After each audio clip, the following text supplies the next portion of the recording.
de segundo o tercer grado con toda la discriminación.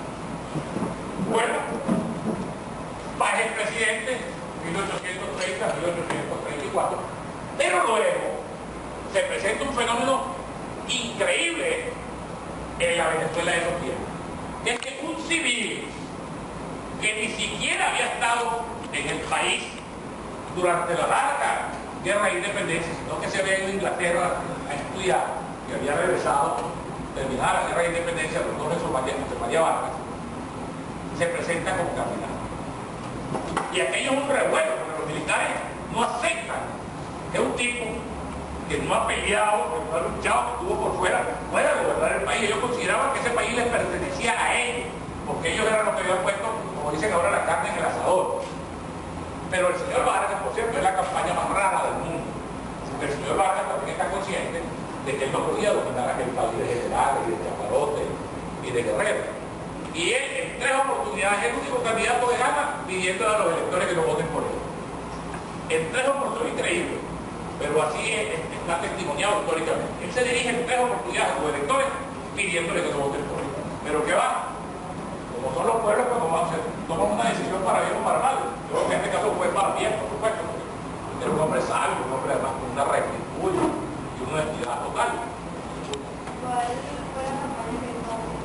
¿Ah? No, pidiendo que no votaran por él. O sea, en vez de pedir que votaran por él, él pidió que no votaran. Esa fue bueno, parte de su campaña. Lo que pasa es que había un sector civil, sobre todo comerciantes, ricos, que querían que hubiera un presidente civil, querían librarse de los militares. Bueno, ¿qué pasa? Que el señor Vargas gana las elecciones y Páez democráticamente le entrega el poder, pero enseguida empieza una conspiración contra el hombre. Y ahí se va a producir lo que va a ser el primer golpe de Estado en la historia venezolana, que se conoce como la revolución de las reformas. Sí, una conspiración militar para destituir al señor Vargas. Y ahí se va a producir un hecho que va a marcar que él, repito, que va a dejar con claridad el tema del militarismo venezolano que arrastramos hasta el día de hoy. Cuando se da el golpe de Estado y al presidente van a ponerlo preso, el señor que va a ponerlo preso era un personaje que había tenido que ver incluso contra el atentado del atentado contra Bolívar, lo que llama la noche septembrina, en septiembre de 1828 en Bogotá, lo increpa y le dice esto. Le dice: mire, doctor Vargas, Pedro Calujo, se llama el personaje, mire, doctor Vargas, ¿cómo cree usted que usted va a gobernar a Venezuela? Si usted estaba muy cómodo estudiando ahí en Edimburgo mientras nosotros estábamos regando con nuestra sangre los campos de batalla para dar la libertad de este país, usted no puede dirigirse, pero no hizo nada. Y ahí es donde le dice la frasecita esa que ha pasado, que es la que ha pasado en la historia, que le dice: mire, doctor Vargas, el mundo es de los valientes. Y Vargas, que se portó como un hombre, dijo: no, Carujo, el mundo no es de los valientes, el mundo es del hombre justo y honesto. Bueno, a Vargas lo destituye, le da un golpe de Estado. Páez, que seguía siendo el gran factor de poder, estaba en su acto en San Pablo, en Guárico y Apure, y los que se alzan contra Vargas piensan que van a contar con Páez.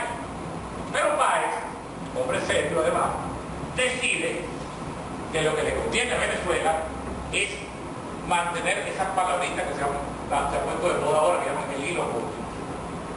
Y se declara en campaña para restablecer a Vargas en la presidencia. Vargas lo expulsan del país, va a una de estas islas del Caribe, San Tomás, pero pronto, cuando el señor Páez, que era el todopoderoso de ese tiempo, se declara en campaña para restablecer a Vargas, pues los facciosos, o sea, los alzados, prácticamente se disuelven, no dan ni siquiera batalla, y Páez, por cierto, los perdona, hace un indulto y los perdona. Y Vargas vuelve otra vez a la presidencia, pero vuelve por muy poco tiempo, porque es que no podía, de verdad. El militarismo, el caudillismo era tan fuerte que él se dio cuenta al final que no podía gobernar el país y se va de Venezuela. Ahora, ¿qué va a pasar después? Bueno, que todo lo que nosotros vamos a ver en el siglo XIX venezolano son presidentes militares, con unos breves momentos, todos fallidos, de presidencia civil. Es decir, va a haber la presidencia de Vargas en 1834, que va a ser fallida, porque no va a poder terminar su mandato. Y luego, en 1859-60, se van a producir unas elecciones donde Manuel Felipe Tovar va a ser presidente y Pedro Gual va a ser el vicepresidente. Ya casi al comienzo de la Guerra Federal. Aquello le pasó lo mismo, un país incendiado, porque Venezuela vivía una guerra permanente, una guerra entre nosotros, los venezolanos. Aquellos dos tipos se dan cuenta que no pueden manejar aquello. Renuncia el presidente Tovar, asume el vicepresidente Gual y al vicepresidente Gual le da un golpe de Estado. Por cierto, que se parece mucho otra vez al tema de Carujo Ibarra, porque a él lo va a poner preso uno de los miembros de la Guardia Presidencial, un teniente coronel, un muchacho joven, de apellido Echeverría, y cuando el tipo le dice que está preso, el tipo se voltea y viéndolo, porque Pedro Gual había estado en la Guerra de Independencia, era un hombre que había estado en la Junta Patriótica de 1810, era un anciano, ya estamos hablando de 1860, ha pasado 50 años, y era un anciano, un hombre con mucho mérito y con mucho desempeño. Y él, cuando el tipo le dice, porque está preso, le dice, oye chico, tan joven y ya traidor, sino hablándole, increpando al tipo que lo estaba poniendo preso. Y allí, segundo gobierno civil, el tercer gobierno civil, o los terceros gobiernos civiles del siglo XIX, van a ser de 2 años. En 1886 a 1888 va a gobernar el país el doctor Juan Pablo Rojas Paul, y de 1888 a 1891 va a gobernar el doctor Raimundo López Zapata. Y luego no hay más gobernantes civiles. Esos son los 4 gobernantes civiles por muy poco tiempo que tuvo el siglo XIX. Y el tránsito del siglo XIX al siglo XX se va a cumplir mediante lo que llaman ya no un cambio generacional, sino un cambio de hegemonía regional, que es que los Andes siempre fueron una región, por sus propias condiciones topográficas, que estuvieron muy aisladas de Venezuela. Por ejemplo, el Táchira toda su relación de todo tipo era con Colombia, su relación comercial, su relación de viaje, su empresa era colombiana, porque para llegar a Caracas había que hacer un viaje, pero kilométrico, había que ir en ferrocarril encontrado, embarcarse en el lago de Maracaibo, llegar a Curazao, eso era increíble, no sabía. Entonces, el vínculo de la región andina siempre fue con Colombia, y prácticamente los andinos se conocían poco. Bueno, aparece un caudillo, el general Cipriano Castro, que aprovechando una coyuntura, un vacío de poder, se conoce ahora, que se genera en 1899 por la muerte del último caudillo que tuvo Venezuela en el siglo XIX, que fue el general Joaquín Crespo, se montan unos caballos con 60 hombres en mayo de 1899 y en 5 meses más, en noviembre, llega a Caracas y se inicia lo que se va a conocer en la historia venezolana como la hegemonía andina, que va a abarcar desde 1899 hasta 1945. Y aquí, por eso digo la panorámica, porque definir todos estos procesos en particular nos lleva por lo menos una semana.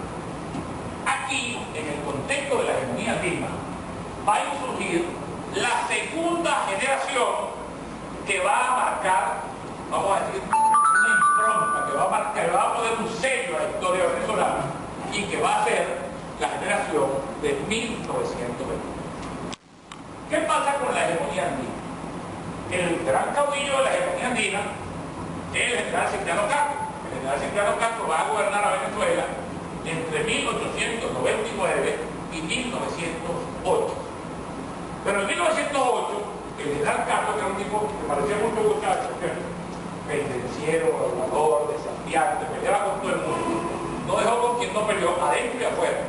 Si rompió relaciones con Italia, con Inglaterra, con los Estados Unidos, con Trump, con todo el mundo, un tipo belicoso y además guapo de verdad. Pero como pasa siempre, porque Dios en eso es perfecto, la mano de Dios la verdad es que es perfecto, como dice que los tiempos de Dios, cuando los tiempos y la mano de Dios. El señor Castro, belicoso, pendenciero, parlachín, en 1908, pero además con unos excesos personales grandes, bebedor de aguardiente, barrandero, Bueno.